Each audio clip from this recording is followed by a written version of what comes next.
Welcome back, friends. Today's story is a slow burn, but trust me, it pays off big. One old man, one quiet plan, 4 years of waiting. Let's go. Okay, picture this. The first thing he noticed was the smell of the coolant. It had a sweetness to it that did not belong on a warship, a thin candied note under the sharper bite of the metal, and Tomás Ravel had come to associate that sweetness with the seconds before something happened. Pay attention to that detail, it matters. He was 61 years old. He had been smelling that coolant for 40 of those years, on 6 different hulls, in 3 different uniforms, and he had never once smelled it without his shoulders rising a quarter of an inch toward his ears. He lowered them again now, on purpose, the way a man eases a held breath out of his chest before a doctor puts the cold disc of a stethoscope against his back. The bridge of the Annalena was very quiet. Someone had turned the lights down to combat amber an hour ago without being told to, and the amber pooled in the cup of his hands where they rested on the arms of the command chair, and made the wedding band on his left hand look like a thin ring of fire. And here's the thing. His wife had been dead for 9 years. He still wore it. He had told himself at various points that he would take it off when there was time, and there had never been time, and now he understood that there would never be time, that the ring would come off when the hand it was on stopped being a hand, and not a second before. He flexed the fingers once. The band caught the amber and threw it back at him. Now look outside. Outside the forward viewport, the border was a line that did not exist. There was nothing there to see. No buoy, no fence, no shimmer in the dark. Only the long, cold reach of empty space between 2 stars that no one had ever bothered to name because nothing lived around either of them. The line had been drawn on a map 4 years ago by men in a room he had not been allowed into, and he had spent 4 years standing on one side of it. And tonight, in a little less than 2 hours, he believed with his whole body that something was going to come across it. He couldn't tell you how he knew. He had told no one. He had carried the certainty around with him for 4 years the way a man carries a stone in his shoe. Wait, 4 years?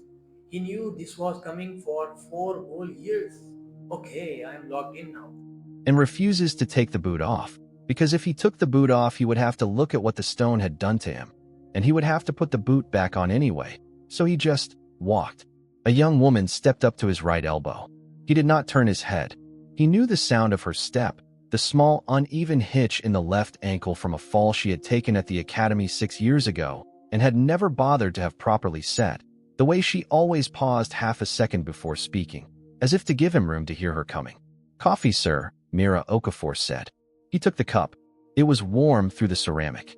And here's a small thing that's actually a big thing. She had used the real cup, the one his daughter had sent him for his 58th birthday, with the chip on the rim from the time he had set it down too hard during a transit drill. She only used that cup when she had decided, without telling him, that he needed it. He looked at the coffee. It was the color of wet bark. She had remembered to put the half spoon of brown sugar in it.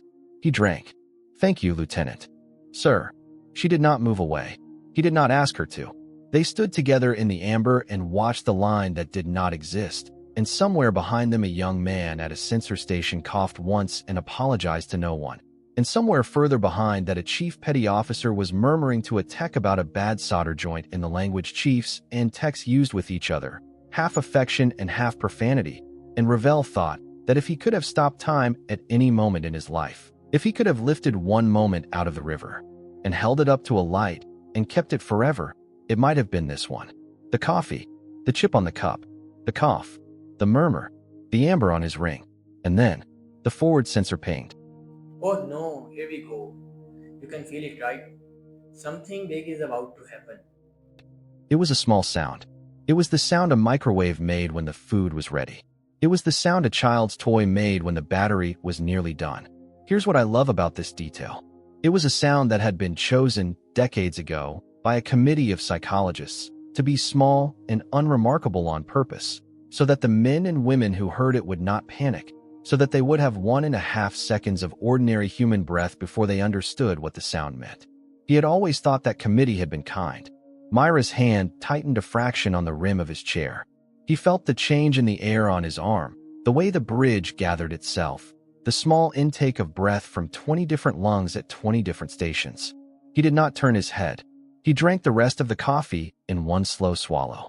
He set the cup down on the small ledge beside the chair, where it would not roll if the gravity stuttered, and where his daughter's chip on the rim was facing him so that he could see it.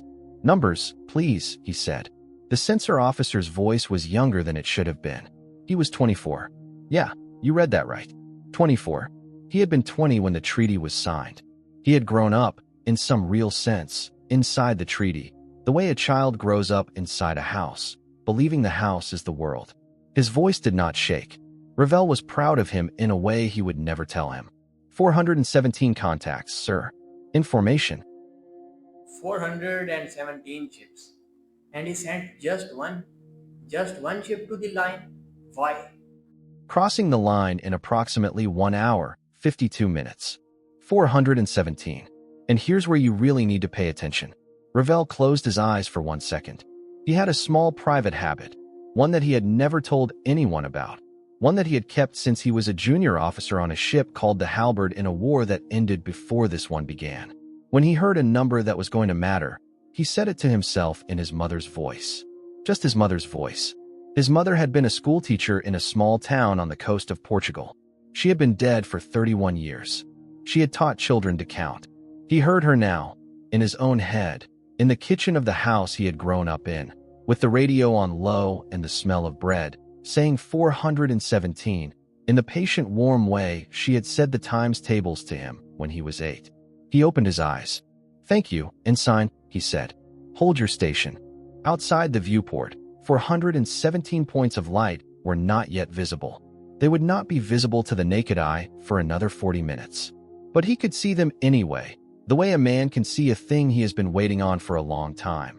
And he stood very still in the amber and waited, and the coolant smelled sweet, and the coffee was gone, and the war that had ended 4 years ago, that had never ended, was about to begin again. Now let me tell you about the other side. Because trust me, this matters. The Concorde called itself the Concorde because the word in their language meant, very precisely, the agreement that exists between predators who have decided not to hunt each other. Read that again. Predators. It did not mean peace. There was no word in their language for peace as humans understood it. There was only the agreement and the absence of the agreement. And what one did in the absence of the agreement was war, and what one did inside the agreement was wait. They had been waiting for 4 years. They were finished waiting.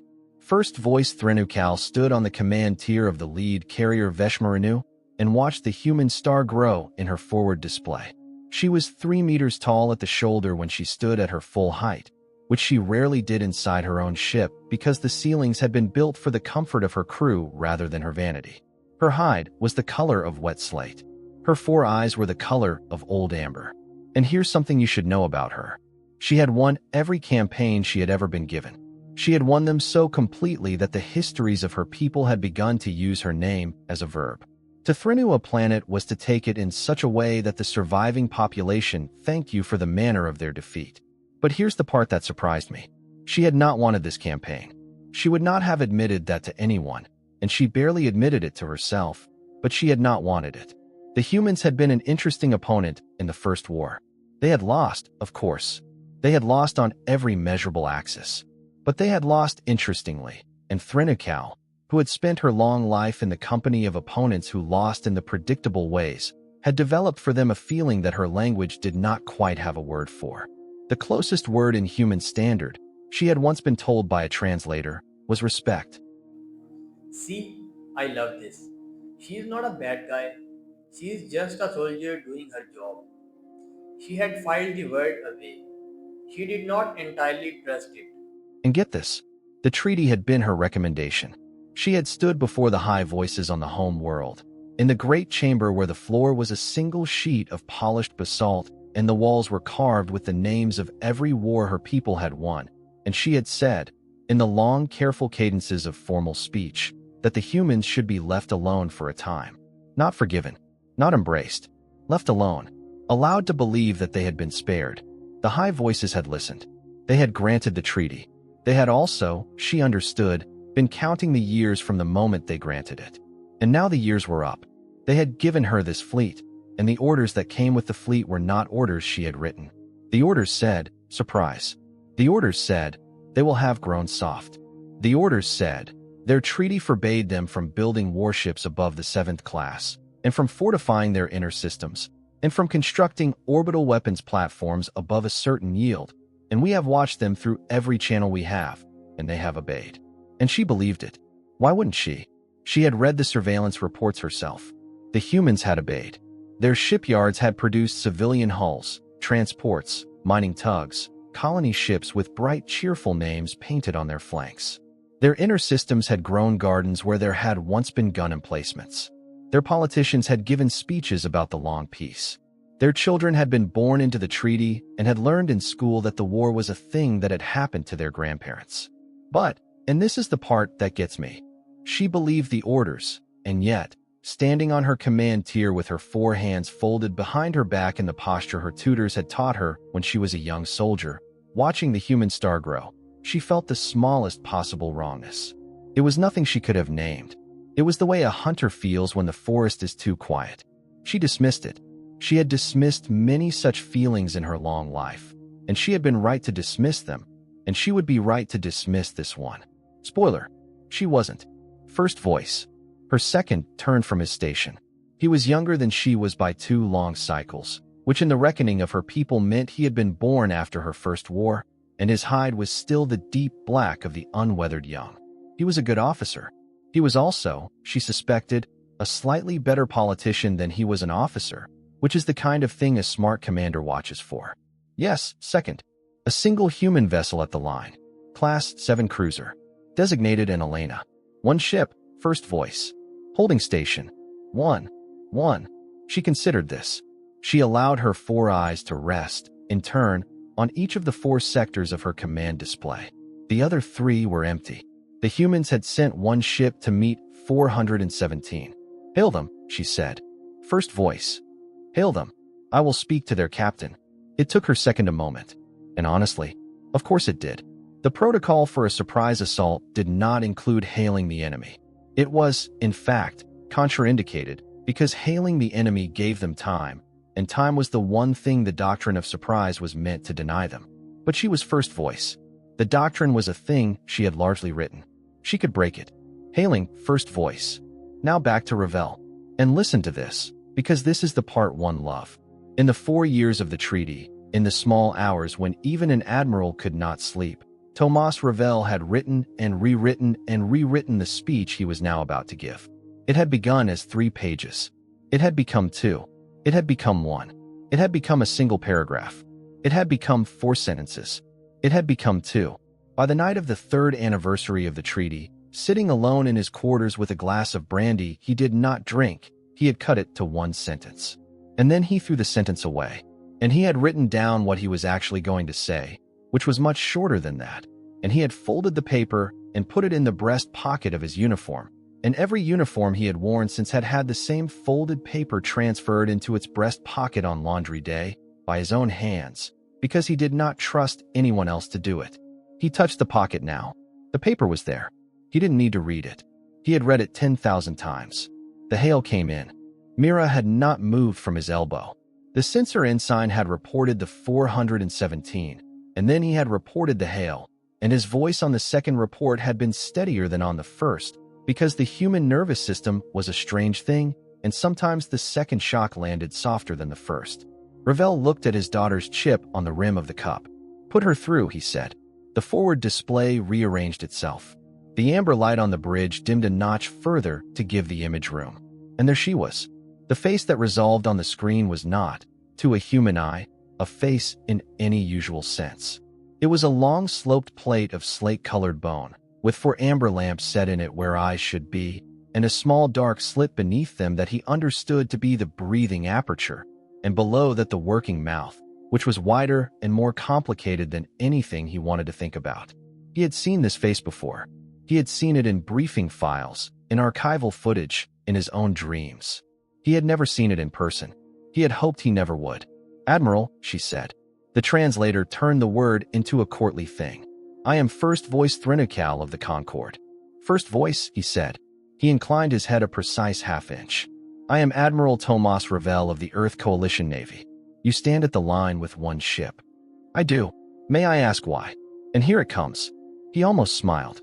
It was the kind of question a teacher asked a student who had done something that could not possibly be the right answer, to give the student one last chance to revise.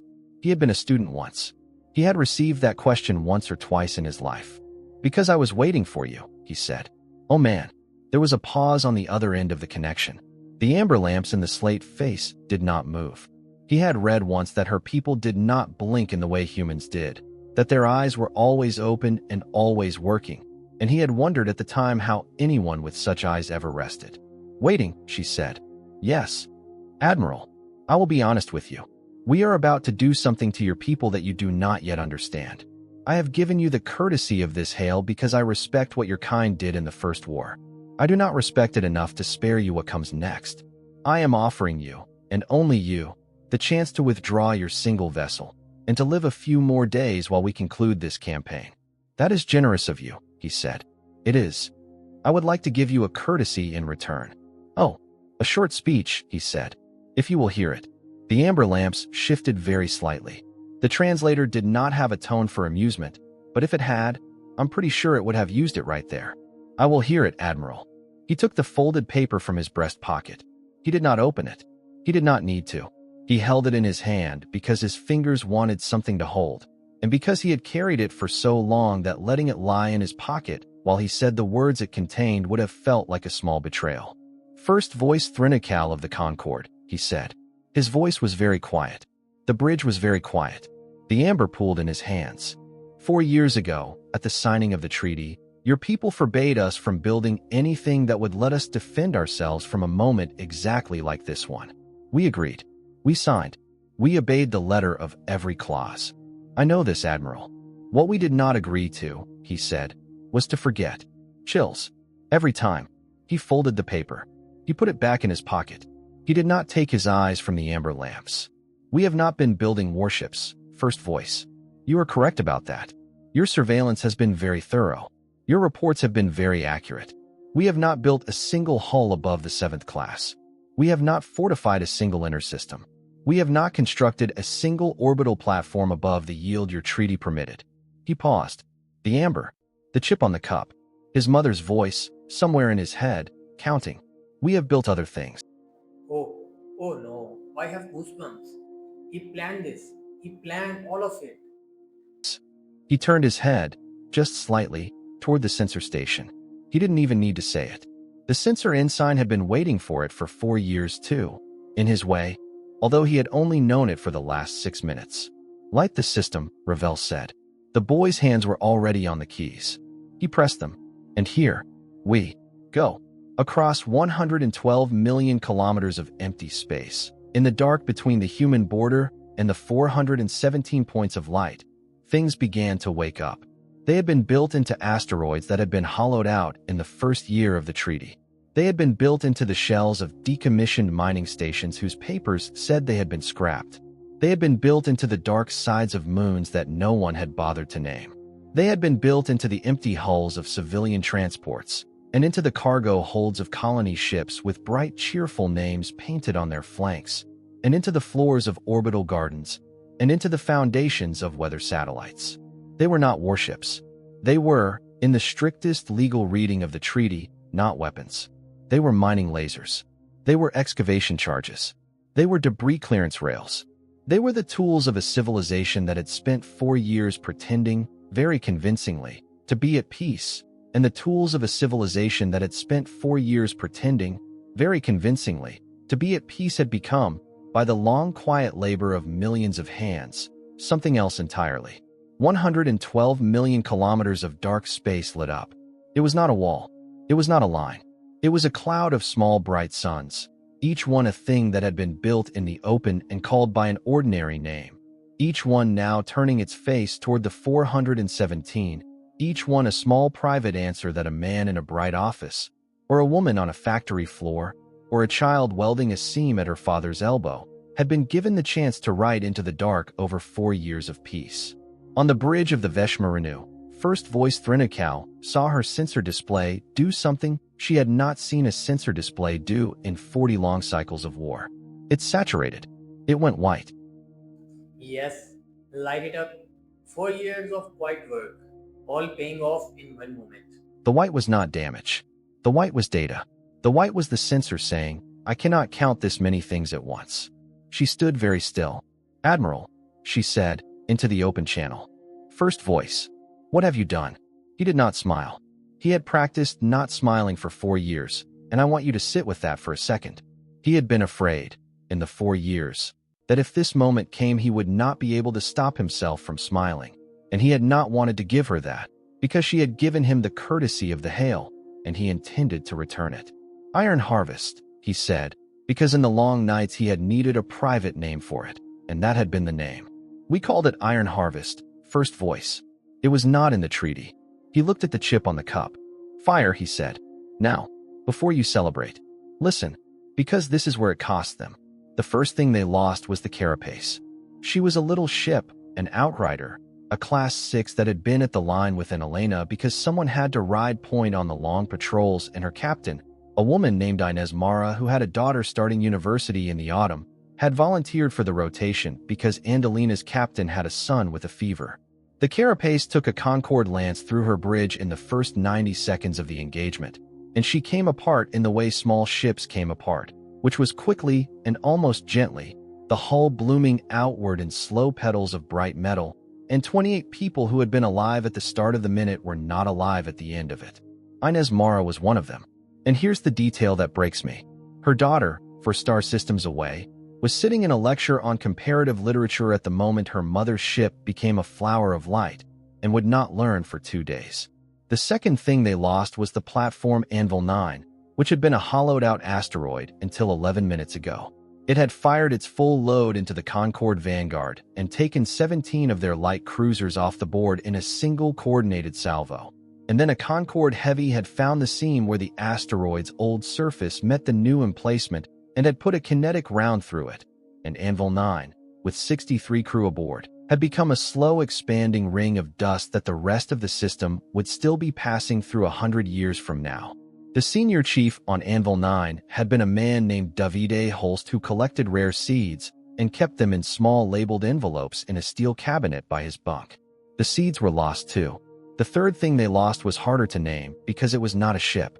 It was the belief, held quietly by every human in the system except Ravel and a small handful of others, that this was going to be quick. The opening salvo had been beautiful. The opening salvo had taken almost 100 Concorde ships off the board in the first 3 minutes. More enemy hulls in 3 minutes than the human navy had killed in the entire First War. And there had been a moment, on 100 bridges and in 100 stations, where men and women had let out a breath they had been holding for 4 years and had thought, very privately, perhaps this is enough, perhaps they will turn around. They didn't. The Concorde did not turn around. The Concorde was 320 ships now instead of 417, and the Concorde came on because the Concorde had not won every war it had ever fought by turning around when it lost the first 97 hulls. Status, Ravel said. His voice was the same voice it had been before the firing began. Same tone, same calm, same everything. Mira had noticed this.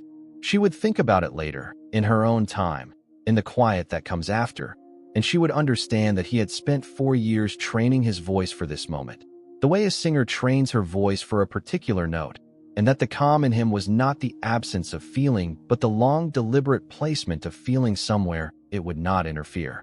43 platforms expended, sir. 29 still hot. Carapace lost. Bornitz lost. Anvil 9, Anvil 12, Anvil 15 lost. Concorde Vanguard reduced by 97 hulls. They are coming through, sir. Through what? Through the harvest, sir. He nodded. He had known they would.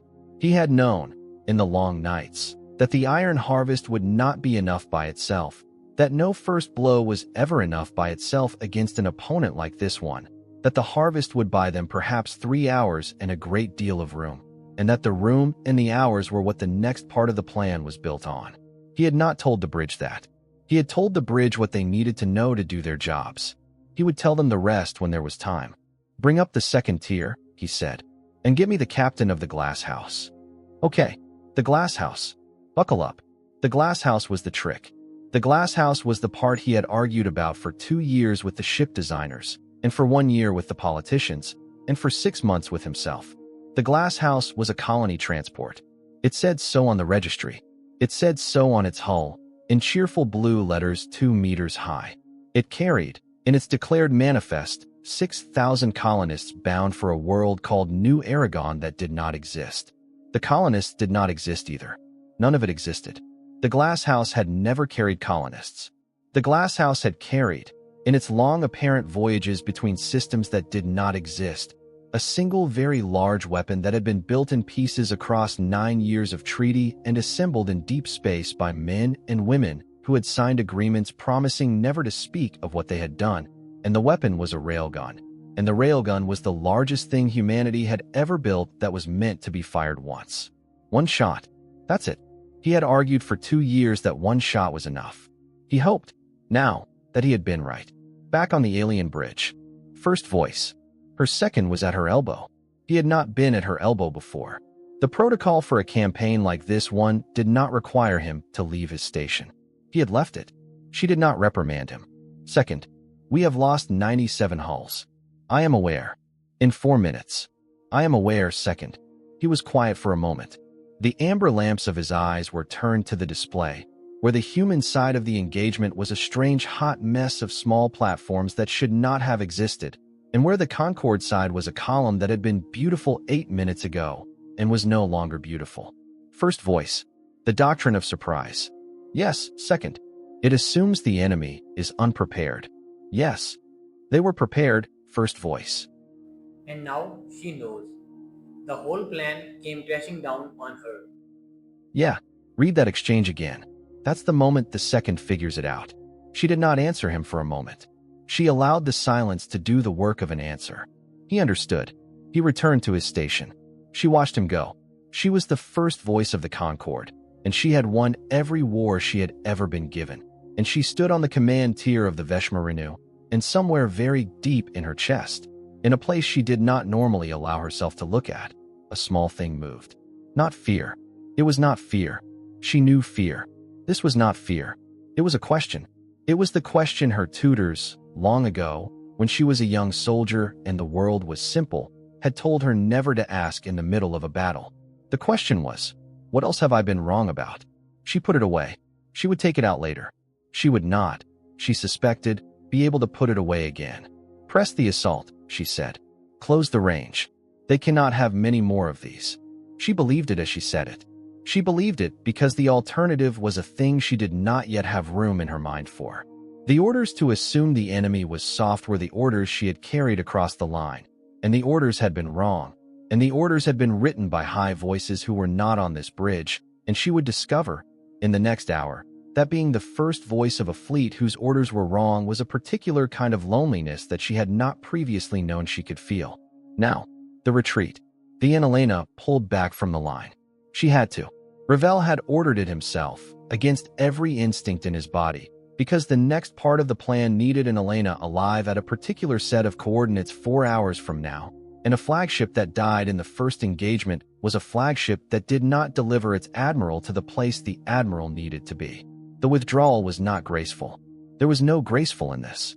There was only the slow, controlled crawl of a ship trying to put distance between herself and a wave of enemies who had decided that the human flag was the prize. And there was the stink of a coolant leak on deck for that the chief engineer was swearing about over the all-call. And there was the smell of old sweat on the bridge because the climate had been cycled to combat settings 6 hours ago, and the air on the bridge had begun to smell faintly of every person on it. And there was Mira, still at his elbow, with her hand on the rim of his chair, and the chair had grown warm under her hand. 3 hours and 7 minutes after the first round was fired, the Annalena reached the dark beyond the inner cordon, the empty quiet between the engaged battle and the slower, gentler war that was still to come, and the bridge, which had been holding itself together with the same kind of unspoken collective tension as a held breath, exhaled. Ravel heard it. He let them have it. He set his hands on the arms of his chair and felt the warmth of Myra's hand still in the rim, and he watched the displays show him, in slow, patient detail, what they had bought with the Iron Harvest. They had bought time. They had bought 140 Concorde hulls, more than half of them gone from the first salvo, the rest from the second tier and the long-running engagement. And here's the price tag. They had paid for it with 11 platforms, 2 outriders, the carapace, the The Boronets, 6 smaller civilian flag vessels that were not as civilian as their flag suggested, and 491 human lives whose names would be read out, in a year's time, in a stadium on Earth, by a politician who had not been told their names beforehand and would mispronounce some of them. That last detail. Yeah, that one stays with you. He sat for a long moment with the Count. Then he turned his head and looked at Mira. Lieutenant Okafor. Sir, give me a meal, he said, and get the watch officer to relieve the bridge crew in shifts. And tell Cookie that if she sends up the gray stuff again, I will have her court-martialed. There it is. The first joke. And honestly, right on time. Myra's mouth did a small thing that was not quite a smile. The brown stuff, sir? The brown stuff. Yes, sir. And Mira. Sir, sit with me a minute when you come back. She paused. She did not look at him. She looked, instead, at the chip on the cup, which he had not put back in its holder, which was sitting on the small ledge beside the chair where it had been since the beginning. She had watched him glance at it through the whole engagement. Yes, sir, she said. She came back 20 minutes later with a tray. The brown stuff turned out to be a stew that the cook had been simmering for 12 hours, beef and barley and a thread of red wine, with a piece of black bread that had a hard crust and a soft inside, and Mira had thought to bring 2 bowls. They sat in the observation blister at the rear of the bridge tier, in the small alcove where the hull narrowed and the viewport gave out onto the long, quiet curve of the system behind them. The amber light did not reach in there. The light in the blister was the light of the stars themselves, faint and cold and very old. And Ravel pulled his bowl toward him and ate, and Mira ate beside him. And for a long time neither of them said anything because the bread was good and the stew was hot, and they were both still alive. After a while Mira said, "My father had hands like yours." And listen, just listen to this next part. He did not look at her. He understood that she was not telling him to be told back. She was telling him because she had been holding it in her chest for a long time, and the blister was quiet, and her commanding officer was a man who would not interrupt her. He was a welder, she said, on the lift platforms in Lagos when I was a girl. He used to come home with his hands black up to the wrists and the skin inside the gloves white as a fish belly. He used to put his hands flat on the kitchen table after he washed them, and he would look at them as if he wasn't sure they were his. I thought all fathers did that. I thought it was a thing fathers did. Look at their own hands. She ate a spoonful of stew. He died when I was 12, she said. Not from the welding. From a thing in his chest that the company doctor said was not from the welding. My mother got a check. It was a small check. She put it in a box on top of the wardrobe and never spent it. When she died, I found the check still in the box. It was 3 years past expiry. Quiet detail. Devastating detail. He did not say anything. He looked at his own hands. He thought about his daughter, in the city on the far side of the system, who had sent him the cup. He thought about his wife, 9 years dead. He thought about the 491 names.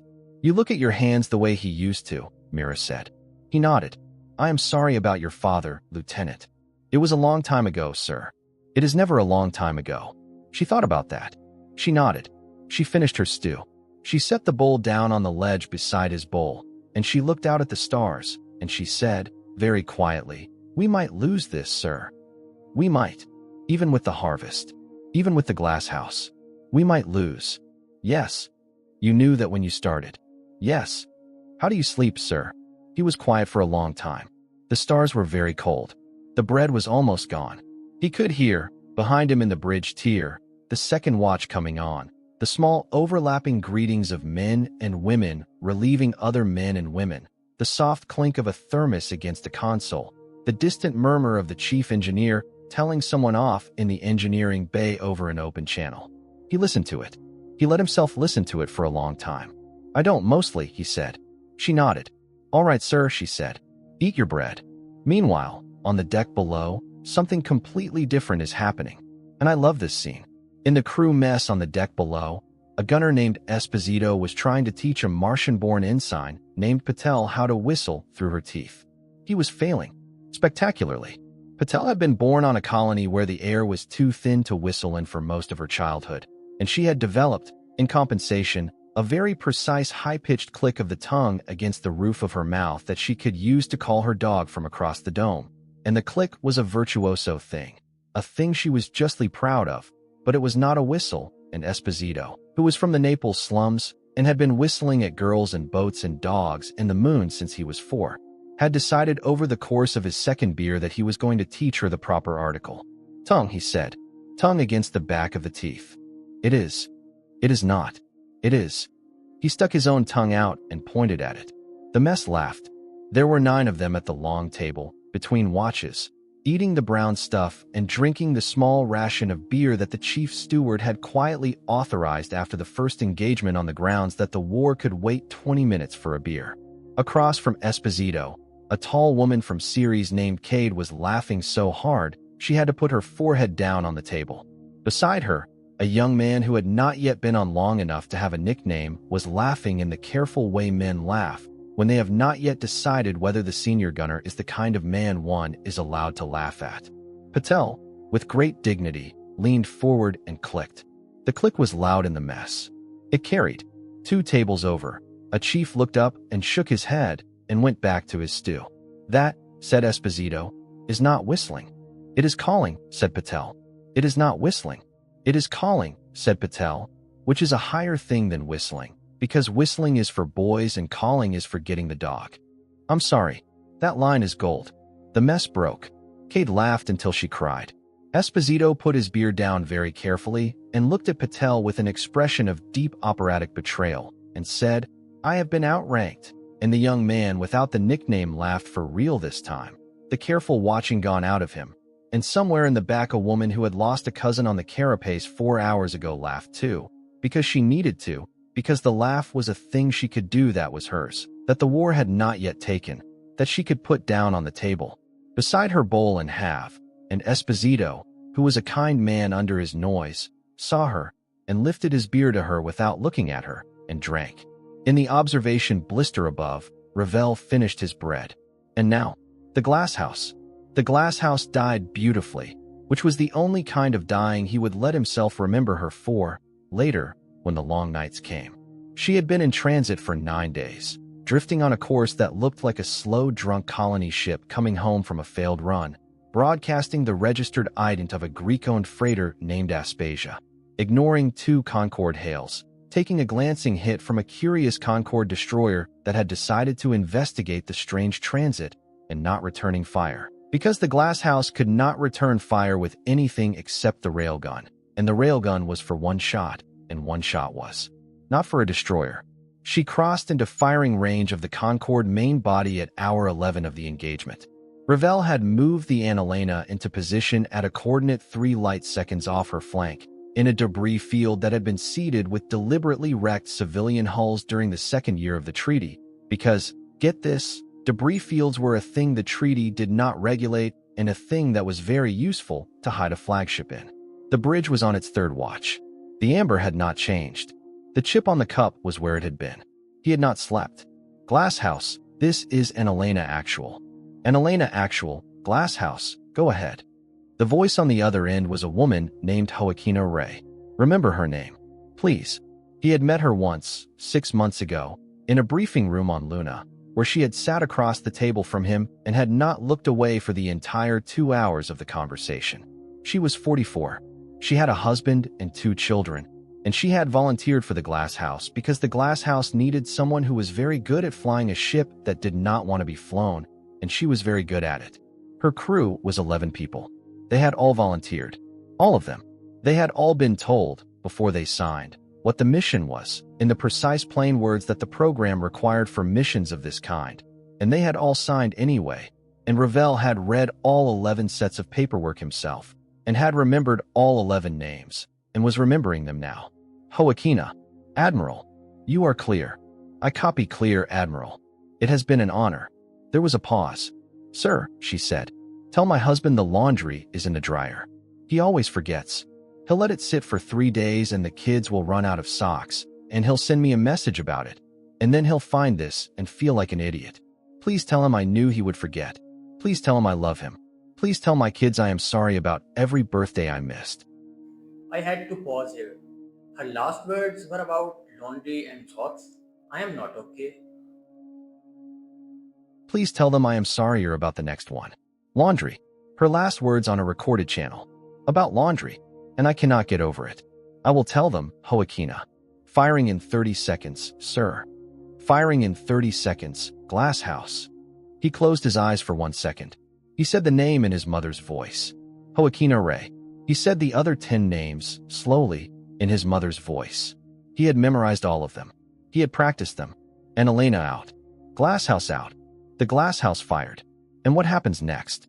Yeah, the railgun was a single weapon and it fired a single round, and the round was a tungsten slug the length of a city block, and it hit the Veshmarinu amidships at a velocity that the human Navy's after-action reports would later describe, in the dry vocabulary of the Navy, as significant.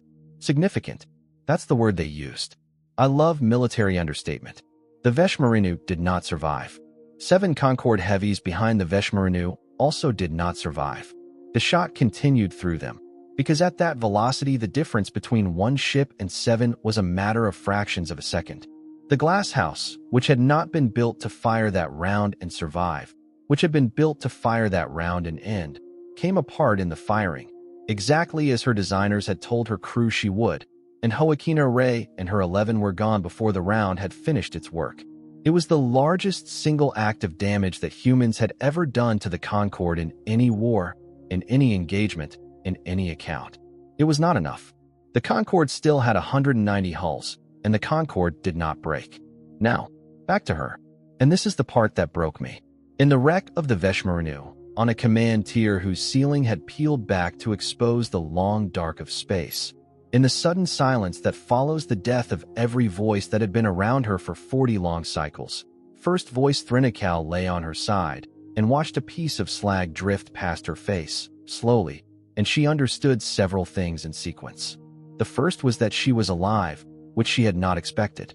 The second was that her second was not, because she could see his hide from where she lay, and she could see that the lower half of him was no longer attached to the upper half. The third was that the humans had done this with a ship they had pretended was a colony transport for 9 days. The fourth was that she had been wrong for 4 years. Not a little wrong. Not in the small way she had sometimes been wrong, the way every commander was sometimes wrong about a feint or a flank. In the large way. In the way one is wrong about the nature of an opponent. She had thought, when she had recommended the treaty, that the humans should be left alone to forget. She had reported, year after year, that they were forgetting.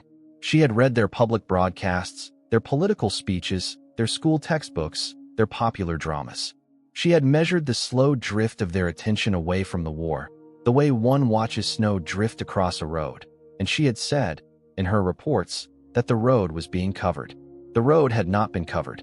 The road had been a different road. She lay on the cold metal of her dying ship and she felt, in the place in her chest where the small thing had moved before, the small thing move again, and this time it was larger, and this time it had a name. The name in her language was the name her tutors had warned her never to feel in the middle of a war. In human standard, the closest word was awe, not respect. Awe. It was not respect. Respect was a polite word. Awe was a word that meant a thing larger than oneself had revealed itself, and one had been small in front of it, and one would never quite be the same shape again. She closed her 4 eyes. She was not dead yet. She would be dead in some number of minutes, depending on how long the air in her suit held. She would not be rescued. Her fleet, what remained of it, was now 190 hulls without a first voice, and the doctrine she had largely written said that a fleet without a first voice should regroup at the nearest fallback and reassess, and her seconds, the ones who were left, would be reading that doctrine now, and they would do what it said, because that was what they had been trained to do, and because the alternative, which was to keep coming, was a thing the doctrine did not allow, because the doctrine had been written by a first voice who had assumed the enemy was soft. She lay in the dark and she thought, very clearly, the doctrine was wrong because I was wrong. She had never thought such a thing in her long life. She found, to her surprise, that she could think it more than once. And then, they turned around. The Concorde pulled back 4 hours later. Their fallback was a long, slow withdrawal, contested at every step by what was left of the human harvest, and the long, slow withdrawal cost them another 60 hulls before they reached the line they had crossed at the start of the engagement, and crossed back over it, and went, and did not return. Their flagship was a heavy named Corinne Vesh, whose new first voice was a soldier 2 long cycles younger than Thrinakal, who had fought at her side in 3 previous campaigns, and who had loved her, in the way her people loved, which was a thing humans had never quite understood.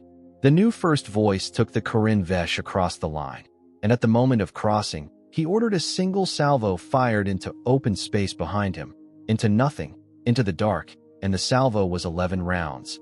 And 11 was the number of times Threnukal had stood at the voice of a fleet that had won a war, and the rounds went out into the dark and burned themselves out. And that was the only funeral she received. And it was the funeral her people gave to commanders they had lost and could not retrieve, and it was, for them, a great honor. On the bridge of the Annalena, Ravel watched the last of the Concorde cross back over the line, and he did not move, and he did not speak for a very long time. Mira was at his elbow. She had been at his elbow for 16 hours. She would not be relieved. She had refused twice to be relieved. The amber was still on the bridge. The chip on the cup was still there. The cup was empty. "Sir," Mira said finally. "Lieutenant, they are gone, sir." "Yes." "What do we do, sir?" He looked at the chip. He looked at his hands. He looked at the wedding band that had caught the amber at the start of the watch and was catching it still. "We count," he said. "We count." 2 words. And that's the whole soul of this story, right there. The count took 6 days. It took 6 days because there were a great many platforms scattered across 112 million kilometers of space, and many of them were silent, and many of the silent ones still had crews aboard, alive or dead, or in the long, uncertain place between, and the ships of the coalition had to go to each one and look, and the looking was slow, and the looking could not be hurried, because each platform had been built by hands that had a name on them, and each crew aboard had a name, and the names were a thing the coalition was determined not to lose. 11,472 human dead. 231 ships of various classes, most of them small, a few of them not. 47 of the Iron Harvest platforms expended completely. Another 63 damaged beyond repair. The Glasshouse, of course. The Glasshouse and her 11. At the end of the 6th day, Ravel wrote a letter to Joaquina Rey's husband. By hand.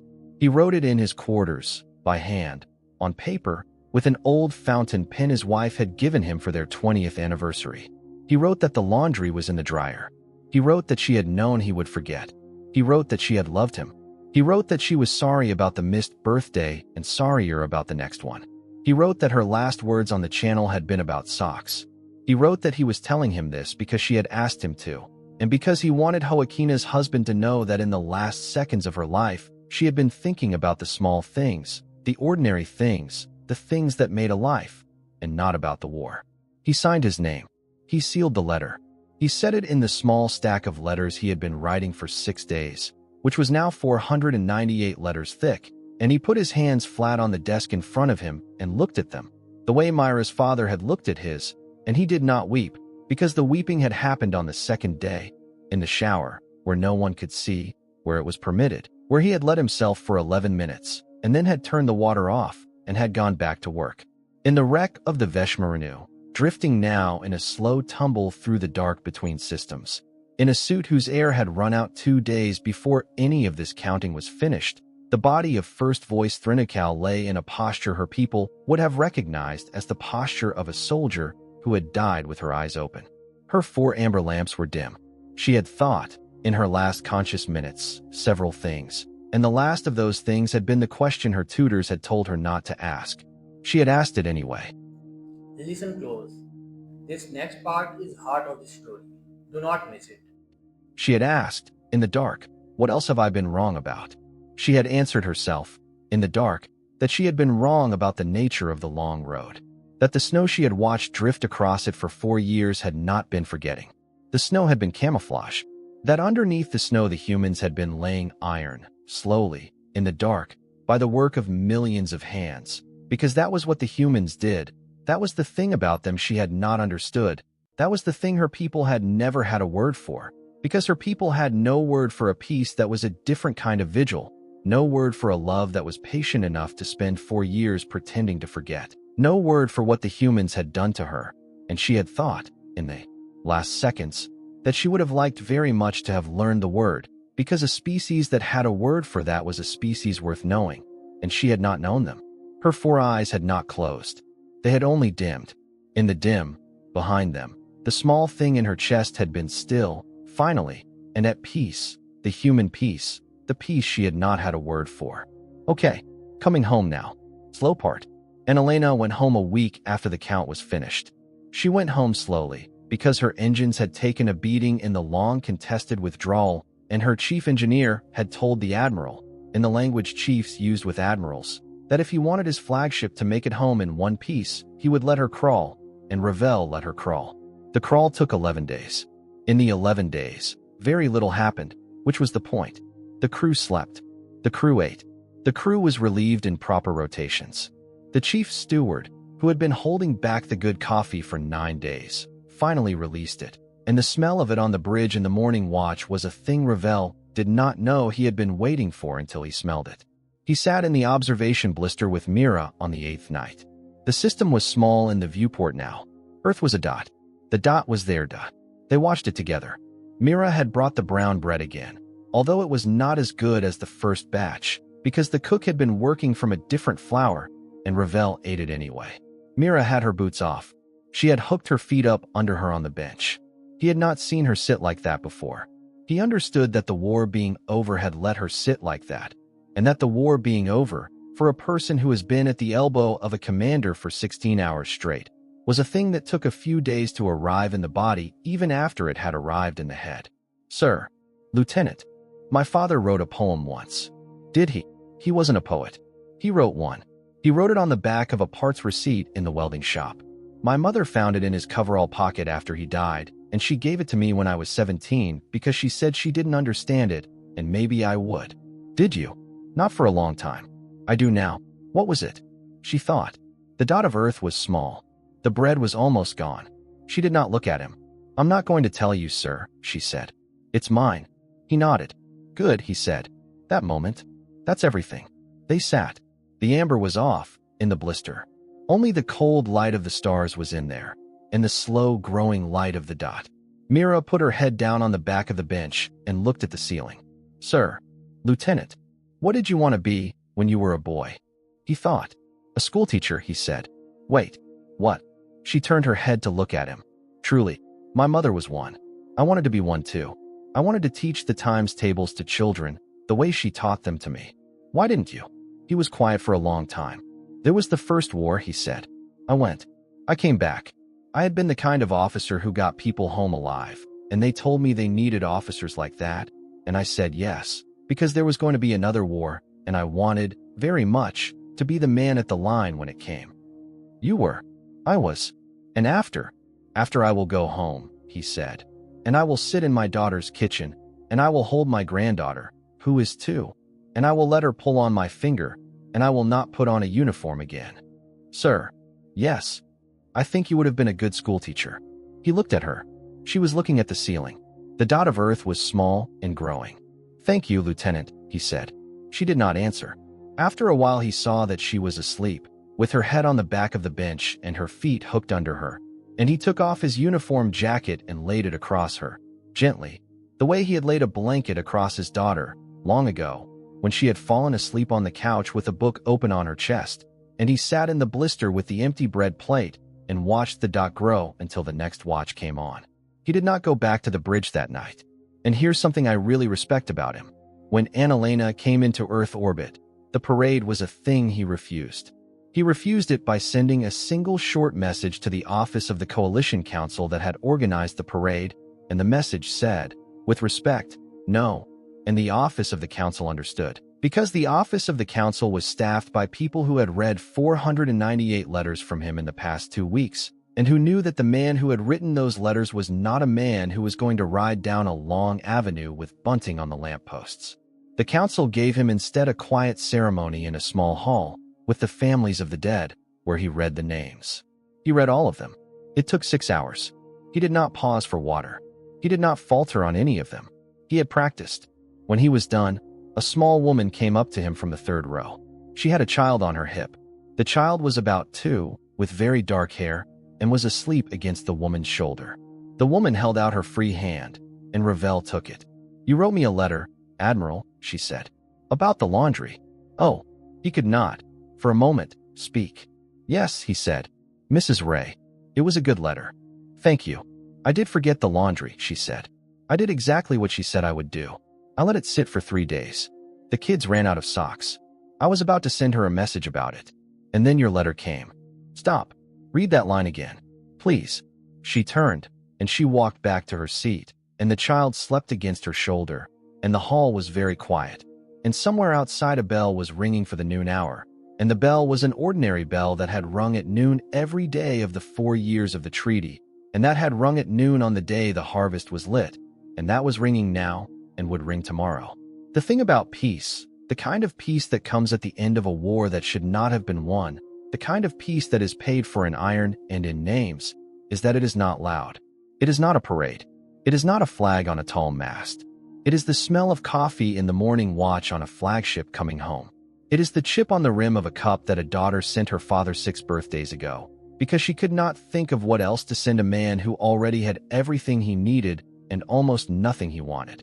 It is the weight of a sleeping child on a mother's shoulder in a hall where the names of the dead have just been read. It is a man who learned, very late in his long life, that he had been a schoolteacher all along, and had not known, and had only ever been teaching one lesson, and the lesson was the names, and the names were all of ours. Now stay with me. Last part. There is a house, on earth, that the war never reached. It is in a small town on the coast of Portugal, where Tomás Ravel was a boy. The house has a kitchen with a window that faces east, and the sun comes in at the kitchen window early in the morning, before anyone is awake, and lays itself in a long bright stripe across the table where his mother used to teach him the times tables, where she used to count to him in her patient warm voice, where the smell of bread used to be, and is again, because his daughter lives in the house now, and his granddaughter, who is 2, sleeps in the room he slept in when he was a boy. On the windowsill of the kitchen, where the sun comes in, there is a single iron nail. It is hand-forged, and the head of it is uneven, and it was made by a smith in the 2nd year of the treaty, in a small forge in a small town in the Atlas Mountains, by a woman who did not know what the nail was for. The nail was sent to Ravel, with 10,000 others, by the program that built the platforms, because the platforms had been held together with a great many small things, and the small things had been forged in a great many small places, by a great many small hands. The nails had been sent out, after the war, one to every officer who had been at the line. Ravel had taken his, and had brought it home, and had set it on the windowsill of his mother's kitchen, and had not said what it was, and his daughter had not asked, because she understood her father. It sits there now. The morning light comes through it, and around it. The light is the same light that came through the window when his mother was teaching him to count. It is the light that came through when his daughter was a girl, when she was asleep on the couch with a book open on her chest. It is the light that comes through now, on the small dark head of his granddaughter, who is 2, who is in the kitchen, who is reaching for the nail on the windowsill, who has been told, gently, by her grandfather, that she may look at the nail but she may not take it down, because the nail belongs on the windowsill, because some things belong where they are put, because some things are kept for a long time without being talked about, because some things are kept simply because they were made, because they are small, because they are ours. He could not speak. It's all right, Admiral, she said. I don't want you to say anything. I came to tell you that I read it to her, on the day you sent it. I read it out loud, in the kitchen, with the dryer open, with the laundry still in it. I read it to her, the way she would have read it to me. And then I closed the dryer and I folded the laundry, and the kids had their socks. She took her hand back, gently. The child shifted in her sleep. Mrs. Ray kissed the top of the child's head and looked at him over the dark hair and said, "Thank you for telling me about the socks." "Mrs. Ray," he said. Yes. He had nothing. He had no sentence. He had been a man with sentences for a great many years, and at this moment, in this hall, with the families of the dead in the rows behind her, he had no sentence. "I wish I had been a schoolteacher," he said. She looked at him for a long time. "You are one," she said. "Today you were one. You taught us our names." He sits at the kitchen table. He is not in a uniform. He has not been in a uniform for 2 years. The wedding band on his left hand still catches the morning light. His daughter is at the stove, making coffee, and the coffee will not be as good as Myra's coffee, but it will be good. He watches his granddaughter look at the nail. He watches her decide not to take it down. He watches her turn instead to look at him, with the long, serious look that 2-year-olds have. The look that is the same in every century, in every country, and every species that has made it long enough to have 2-year-olds. and she pads across the kitchen floor on her bare feet, and she puts her small hand flat on the back of his hand, on the hand with the wedding band, and she leaves it there. He does not move. He sits. He thinks, for a moment, about the glass house, which is gone. He thinks about Joaquina Ray, who is gone. He thinks about the 498 others, who are gone. He thinks about Mira, who lives now in a small flat in Lagos, where she is writing a book, and who sends him a message every Sunday with a photograph of her father's old workbench, which she has kept. He thinks about Thrinakau, who he never met, who he learned the name of 3 years after the war from a Concord historian who had come to Earth to write a paper, and whose name he has said, since, in his mother's voice, the way he says all names that matter. He thinks about his mother. He thinks about his wife. He thinks about the 4 years of the treaty, the long quiet years when he carried the stone in his shoe, and he thinks about how he did not know, in those years, that he was teaching anyone anything, that he had been a schoolteacher all along, that the thing he had been doing in the long, lonely watches was not soldiering at all, but a particular kind of love. The light is on the nail. The light is on his hand. The small hand is on his hand. The coffee is on the stove. The kitchen is warm. The window faces east. The bread is in the oven. The granddaughter is too. The daughter is at the stove. The man is home. The nail is iron. The nail is small and hand-forged, and sits on the windowsill where he placed it.